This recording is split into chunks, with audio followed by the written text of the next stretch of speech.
And they've decided that, I've got my wish list that I'm going to post on Twitter of, my boob job and my stilettos and my mini and, my Rolex and all my, my princess cut diamond ring and all this stuff and my Gucci bags. And I'm looking for somebody who's going to basically bankroll all of that. And, it's awful for me to say that as an independent woman who's made her own way in life. But there are some women out there, that's how they live their life. It's, you're talking about consenting adults here. And unless she's like drugged him and had a wicked way with him, which 9 times out of 10 it's not the way it happens, they've crossed that line really. And I'd love to understand why men feel the need to do that. But they say that with why the reasons why men cheat and women cheat are very different, and quite often men cheat for the more superficial stuff. I mean, this is just generalising now.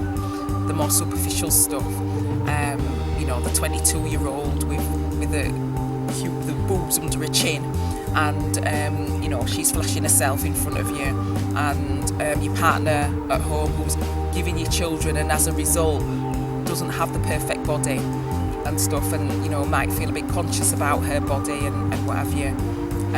That might be your alternative. And when you've got that, that free-spirited,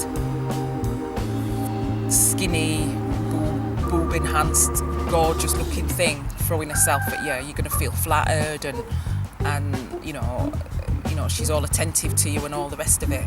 But it's about valuing, it's about knowing what's really important. And those aesthetics, well, they say that your aesthetics fade, which generally they do, unless you're in La La Land, of course. Then you can stay living young forever, really, can't you? If you see them women with the faces like that, and their hands are all wrinkled and what have you, but the face is I'm old-fashioned, and I always say to my sons, end up with a girl that you'd be proud to take home to meet me. You have to look at something, because I take these people home to meet my family, and there's a lot to be said for that. Yeah. And I suppose sometimes you can judge a person and think from the outside they look gorgeous and all this kind of stuff, and they probably haven't got anything going on upstairs. But actually you can actually make a wrong judgment about somebody, because actually they are a beautiful person inside, and they might be beautiful outside and beautiful inside. And equally there's people who, they might not be aesthetically pleasing, but their heart and their soul is there, you're compatible with them, and you've got an energy or a vibration or a connection with them. I just think mannerisms and traits, little expressions, sense of humour, these little things are so important and so attractive to me, and that's what I notice in a person. Yeah. Their quirky little ways. Yeah. I find that very sexy, actually. Definitely. You have to have something to be able to say to one another, and kind of like something in common and what have you. And I think all too often that's what happens when you focus on the aesthetics. Yeah. Is there's just no substance to that person. Yeah. And for me, a well-toned man, I'd feel quite inadequate about somebody a gym obsessive, because I'm not a gym obsessive and I haven't got a perfectly toned body, and I'd hate to get undressed in front of somebody who'd be looking at me thinking, oh my God, she's just no Pamela Anderson. I think if somebody loves your bones, they just won't care what you look like, they will adore you.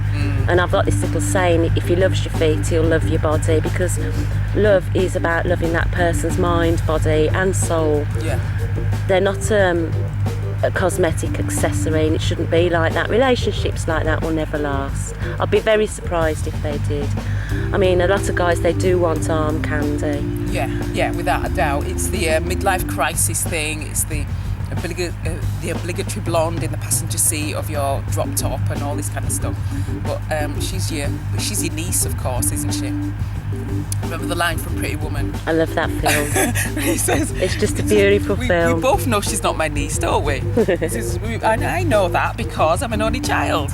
I love it at the end where he takes the necklace back, and the hotel manager opens it and says, can I just say, how can you let something so beautiful go?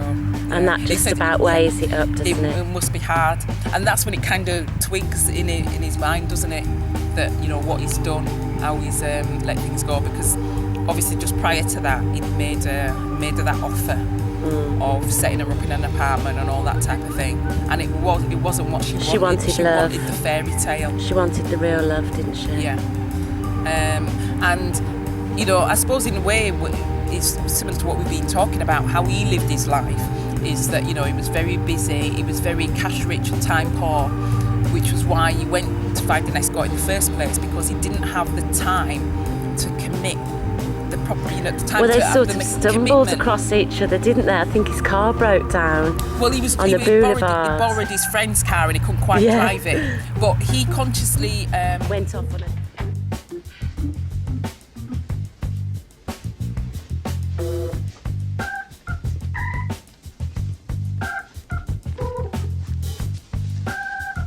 Like okay? Something's missing. Well, nothing else is gonna fit into this dress, I'll tell you that. Maybe something in this box. I don't want you to get too excited. It's only alone.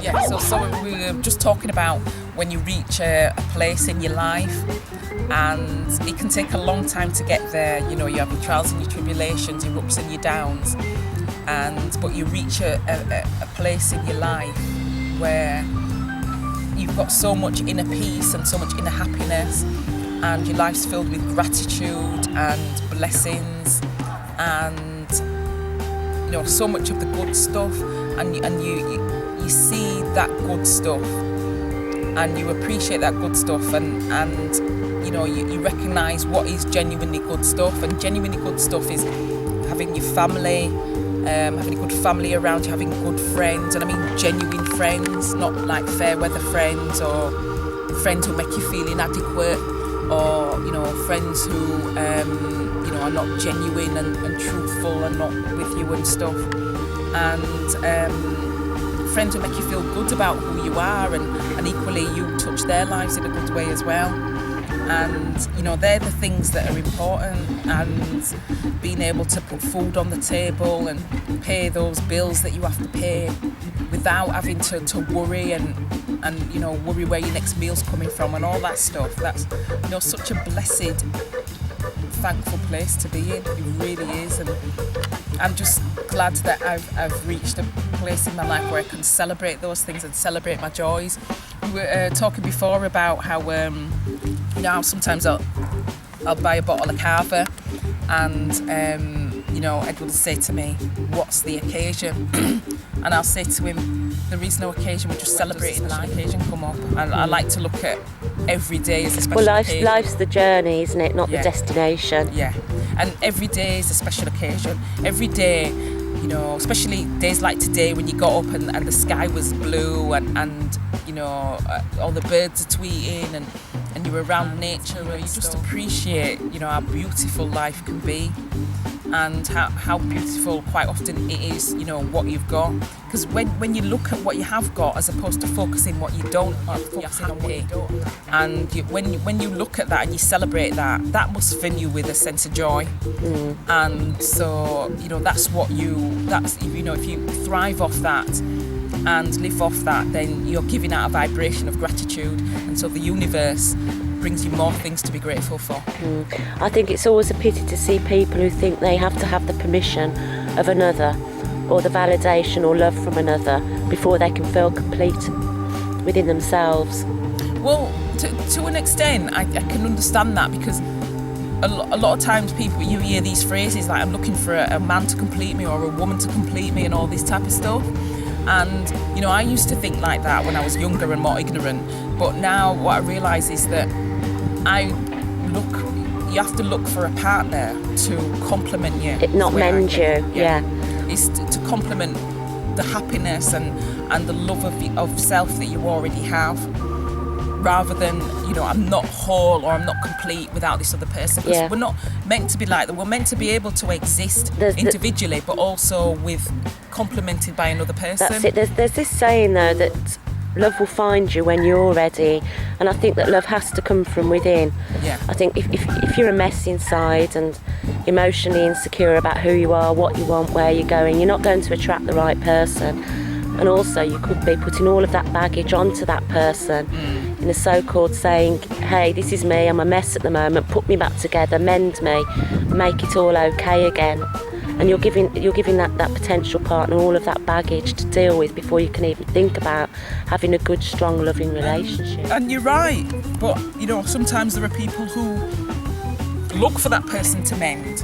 You know, they want to make somebody else's life happy because their life is happy. And but you have to be careful it doesn't become like a parent-child relationship. It's a mixture of both being the parent, both being the child. You know, it may be the case that your partner's having a bad day and he needs nurturing a little, so you used to become the parent role and he's the child, and you can pretend to wrap him up in a little blanket and all that. Then another day it might reverse, so you're sort of always there for each other, balancing the scales, so that you're both giving and taking what you need from that relationship. Yeah, definitely.